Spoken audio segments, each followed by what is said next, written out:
Chapitre 1. Chacun son Calimero. Le monde est injuste et méchant.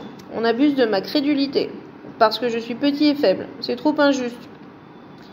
La protestation bien connue de Calimero, sympathique personnage du célèbre dessin animé du même nom, correspond à un cri du cœur. Sa révolte touche les enfants parce qu'ils peuvent facilement s'identifier au petit poussin, éprouver une forte empathie pour lui et se reconnaître à travers les déconvenus dont il fait répétitivement l'expérience, comme dans la vraie vie.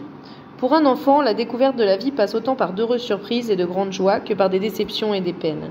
Et les désillusions sont fréquentes. Les adultes peuvent aussi secrètement se retrouver dans ce personnage qui insiste pour être pris en considération, respecté et traité avec équité. D'abord parce que l'enfant en nous n'est pas encore complètement consolé de ses déboires passés. Pourra-t-il l'être un jour ? Et que nombre d'injustices vécues sont encore vives dans nos mémoires. Ensuite, et au-delà de notre légitime désir de justice, parce que nous avons gardé cette habitude d'attirer l'intention et la solitude d'autrui en nous plaignant à lui, enfin, parce que notre besoin de reconnaissance pourrait bien être insatiable. Évidemment, Calimero n'est pas Zorro, qui lui combat sans relâche les injustices dont sont victimes les autres. Zorro ne se plaint pas, il agit sans se faire prier et sans attendre. Les Calimero, au contraire, du fait de leur attentisme et de leur réclamation, sont perçus comme des êtres plutôt insupportables, voire invivables, pour eux-mêmes autant que pour les proches. Ainsi, le qualitatif Calimero semble désigner un individu ayant tendance à se plaindre sans cesse, voire à pleurnicher, larmoyer ou gémir. Il peut correspondre à d'autres figures de fiction, comme le vilain petit canard, Grincheux, Cosette, etc.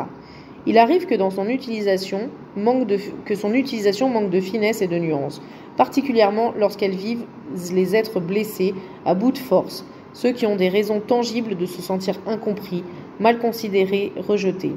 Il est donc nécessaire d'aller explorer au plus près ce qu'il en est. Une mascotte à la française. Dans un article intitulé « Calimero, un héros très français », publié par Le Figaro du 14 juin 2013, le journaliste Maxime Pargo insiste sur la popularité de cette mascotte qui exprime le mal-être de tout un chacun. Le français aurait le don de toujours voir les mauvais côtés des choses, comme l'anti-héros du dessin animé. Depuis la fin des années 80, le pessimisme serait même une seconde nature dans notre société.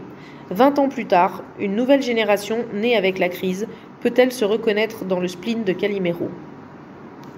C'est vraiment trop injuste, et la ritournelle que l'oisillon sympathique ne cesse de bredouiller dans le dessin animé créé par Tony et Nino Pago en 1962. Cette expression pourrait bien être le leitmotiv d'une France qui n'a pas le moral, pointe le journaliste, alors qu'il annonce le retour de Calimero en 2014 dans une nouvelle série. Calimero revient alors plus optimiste dans un dessin animé très coloré et joyeux. Il ne zozote plus et continue à être coiffé de sa coquille ébréchée, le signe distinctif de son très jeune âge, comme s'il était à peine sorti de l'œuf, ce qui souligne sa naïveté et sa candeur. Nous avons essayé de faire en sorte que le personnage ne soit plus la victime qu'il a été dans le passé, explique Pierre Belaïch, directeur de la société Gaumont Animation. La perception de Calimero aurait changé. Les Français ne le trouveraient plus si plaintif que ça, conclut Maxime Pargo. Un personnage complexe vu de façon équivoque. Notre enquête révèle également que de nombreuses personnes ont une opinion favorable de Calimero, qu'elles considèrent avec bienveillance et auquel elles réservent un accueil joyeux et sympathique, voire empathique. Plus encline à la patience et à la tolérance que d'autres, elle pense sans doute qu'il vaut mieux exprimer sa plainte que la refouler, car elle trouvera sinon d'autres formes pour s'exprimer, y compris l'agressivité, voire la vindicte. Cette indulgence pour la plainte, du fait de sa saine nécessité, se trouve par exemple dans Les mains sales de Sartre. Aude Derer tente de convaincre Hugo de ne pas le tuer. Sartre révèle la fragilité de Hugo à travers sa plainte de mal-aimé. Or, c'est le faible qui est prêt à tuer parce qu'il n'aime pas la vie. Il n'aime pas la vie car il ne se sent pas aimé. Subtilement, Aude Derer réussit à lui donner la possibilité de se plaindre et désamorcer en douceur la situation. Wederer, quelle rage avez-vous tous de jouer aux tueurs ? Ce sont des types sans imagination, ça leur est égal de donner la mort, parce qu'ils n'ont aucune idée de ce que c'est que la vie. Je préfère les gens qui ont peur de la mort des autres, c'est la preuve qu'ils savent vivre. Hugo, je ne suis pas fait pour vivre, je ne sais pas ce qu'est la vie et je n'ai pas besoin de le savoir. Je suis de trop, je n'ai pas ma place et je gêne tout le monde. Personne ne m'aime, personne ne me fait confiance. Oedrer, moi je te fais confiance. Hugo, vous ? Bien sûr, tu es un môme qui a de la peine à passer l'âge d'homme, mais tu feras un homme très acceptable si quelqu'un te facilite le passage. Si j'échappe à leurs pétards et à leurs bombes, je te garderai près de moi et je t'aiderai. La plainte serait-elle alors une invitation à ce qu'un autre nous facilite le passage, nous aide à exister, nous ferait un chemin de vie, ou plus encore, nous manifeste un peu d'intérêt, donc d'amour? Personne ne m'aime, personne ne s'intéresse à moi, personne ne me respecte, je suis le plus malheureux du monde, ce n'est pas ma faute, ou son inverse, tout est ma faute. Autant de récriminations qui trahissent la peur de ne pas être apprécié, donc de ne pas se croire à la hauteur, de devoir se contenter d'un rôle passif ou peu glorieux en lieu et place d'un héroïsme grandiose. Chez les personnes qui se plaignent, derrière la lancitante rengaine se cacherait ainsi un aveu d'impuissance et une forme de paralysie de la volonté. Nous y reviendrons. Lorsque le sentiment d'injustice surgit face aux difficultés du quotidien, nous pouvons être tentés de nous demander pourquoi cela n'arrive qu'à nous. Cette pensée révèle notre attitude devant les aléas de la vie. Au fur et à mesure de l'accumulation de petits ou grands déboires, nous saturons et notre bonne volonté s'épuise. Alors, le plus souvent, malgré nous, le barrage saute et nous fulminons. De là à nous considérer comme des caliméros, cela semble impossible. Au moins, hors de propos. En effet, la personne qui se plaint n'est pas toujours bien comprise ou bien considérée, surtout si l'injustice dont elle se dit victime n'est pas crainte et que son appréciation reste subjective. Vous vous souvenez certainement de ce petit poussin noir qui s'exclame à chaque mésaventure « C'est trop injuste ». Enfant, nous nous identifions à lui, retrouvant nos attentes et nos déceptions. Adultes, nous reconnaissons en lui l'être blessé qui se sent au bout du rouleau. Parfois, cette constatation a sa juste place. Dire la lassitude, voire la souffrance, a aussi une fonction de décharge, de soulagement et de partage. Le tout est de ne pas s'embourber dans la lamentation sans se bouger, résume avec justesse la psychologue Isabelle Levert. S'embourber dans la lamentation sans se bouger, voilà ce qui suscite chez certains de l'agacement et même une agressivité, pouvant aller jusqu'à l'invective. À leurs yeux, Calimero représente un mélange des nains grincheux et simplets du conte de Blanche-Neige, un râleur inconséquent sans cesse en train de récriminer, de se lamenter et de clamer justice.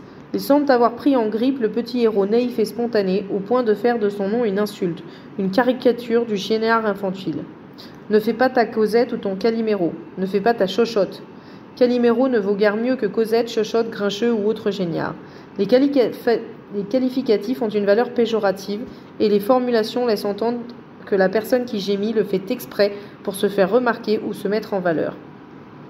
Précisons que le terme chochotte est souvent utilisé comme une insulte à l'égard des hommes homosexuels ou de ceux qui sont considérés comme tels. Une chochotte désigne un garçon efféminé. Pourquoi le féminin serait-il donc un défaut, voire une tare ? Il n'est pas neutre que l'idée de plainte ait ainsi des connotations génériques.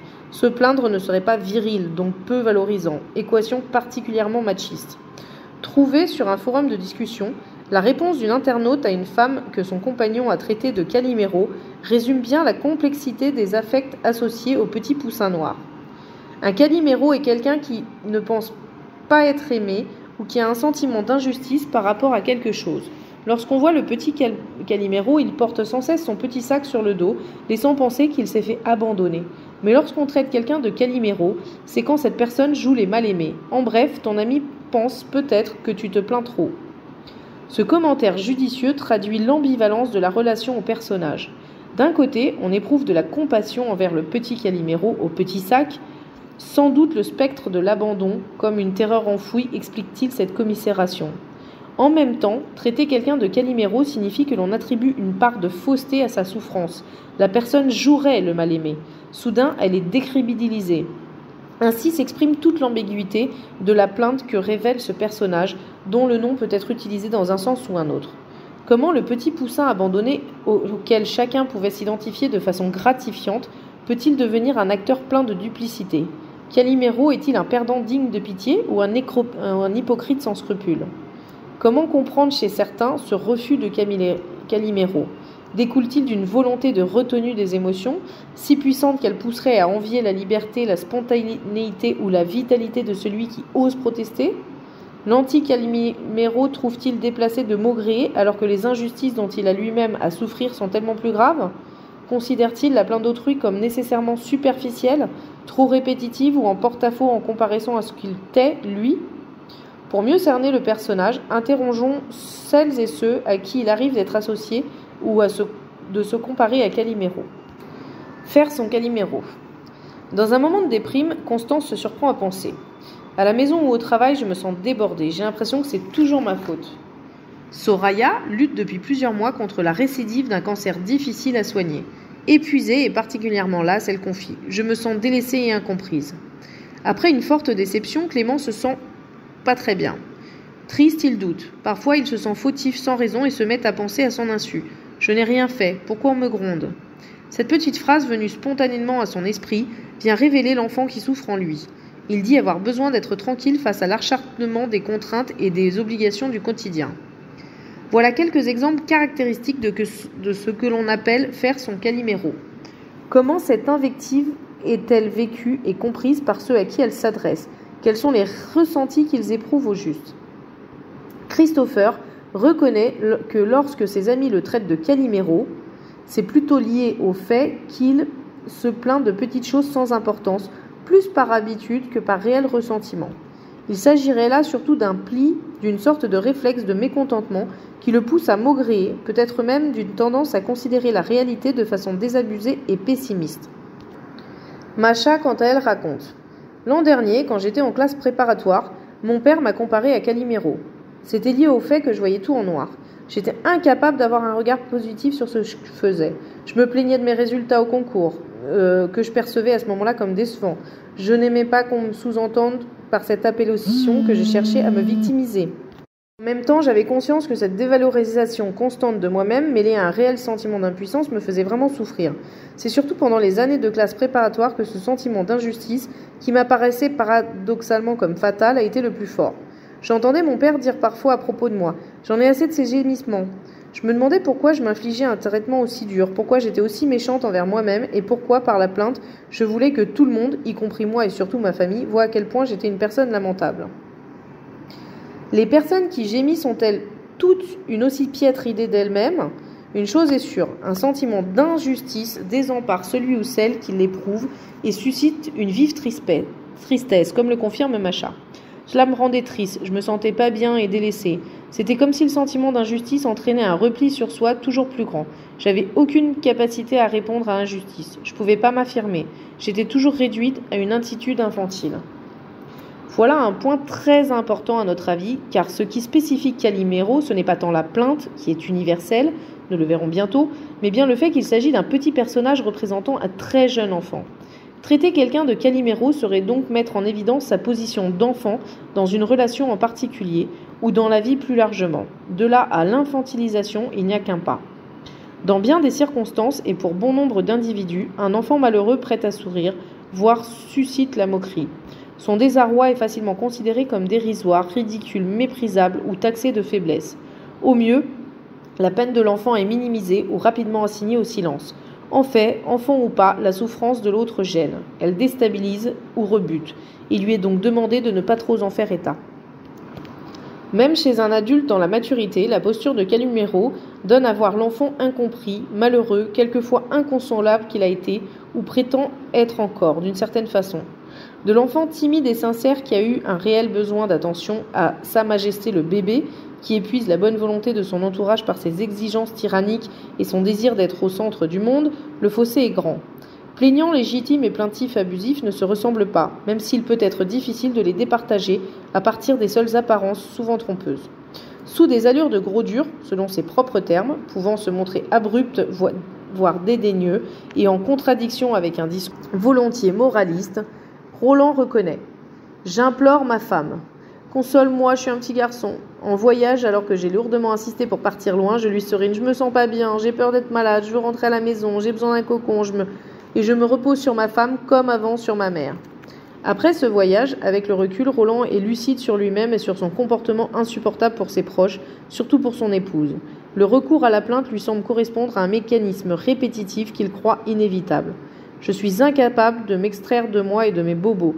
J'essaie, mais les digues de la raison ne sont pas assez solides et tout casse à un moment. » L'impuissance est un constat récurrent dans le témoignage de toutes les personnes que nous avons interrogées. Dès lors, le syndrome de Calimero se présente ainsi. Une plainte insistante, voire incessante, de la part d'une personne centrée sur elle-même, exigeant de son entourage une attention continuelle.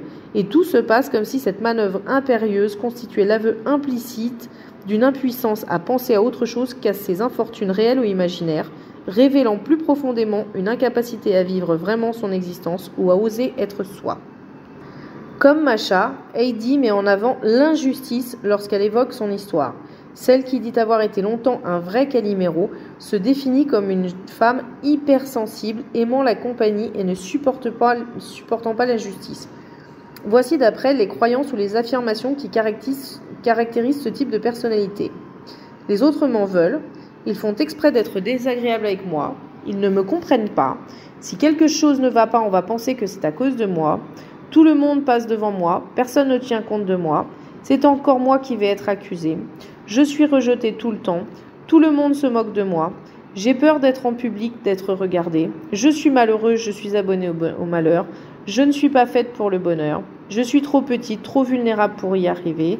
Je suis différente des autres. En fait, Calimero en appelle à la reconnaissance de l'injustice qu'il subit et dans bien des cas répète ses protestations jusqu'à ce qu'il soit entendu, au moins un temps soit peu. Heidi précise. Depuis mon adolescence, je me sens différente par rapport aux autres. Pendant très longtemps, j'ai été un vrai Calimero. Je me trouvais toujours victime de quelque chose. Chaque fois que je rencontrais des obstacles, des critiques, je me plaignais sans chercher réellement des solutions. Je ne menais aucune action concrète pour sortir de la vie qui ne me convenait pas. Heidi met en évidence autant la position de victime que les traits caractéristiques de ses réflexes Calimero. Une propension à l'immobilisme, une certaine forme de plainte réflexe, comme un automatisme sans conscience, une réitération machinale ou encore l'habitude de maugréer plutôt que de prendre des initiatives pour aller mieux. Elle identifie aussi un manque de confiance en elle. Même si j'ai beaucoup changé, je suis encore parfois un Calimero. Je manque d'estime et de confiance en moi. La froideur que je laisse paraître exprime l'opposé de ce que je suis réellement, ma très grande sensibilité. Pour Heidi comme pour d'autres, Calimero est avant tout un grand sensible. Nous préciserons ce point plus loin. Pour l'instant, intéressons-nous davantage au sentiment d'injustice. En écoutant sans juger, nous découvrons que Calimero, comme Hamlet, a été profondément blessé par l'iniquité. En deçà de sa plainte actuelle repose une injustice non encore dite par honte et par pudeur, ou tue depuis qu'elle a été déboutée. Le réquisitoire actuel, difficile à comprendre et à supporter pour l'entourage, n'est que le travestissement grimé et outrancier de pleurs qui n'ont pas été accueillis. Roland n'est pas devenu un dur à cuire, râleur et provocateur par hasard. Sa rudesse plaintive est une sorte de forteresse échafaudée contre la honte et la peur qui l'envahissent face à ses propres sentiments. Quand j'étais jeune, lorsque je pleurais, j'avais honte. Je cachais systématiquement mon visage sous mon bras. Depuis que je suis devenue adulte, je pleure plus. Je suis devenue assez bête pour considérer les larmes comme une faiblesse. Je suis paradoxale.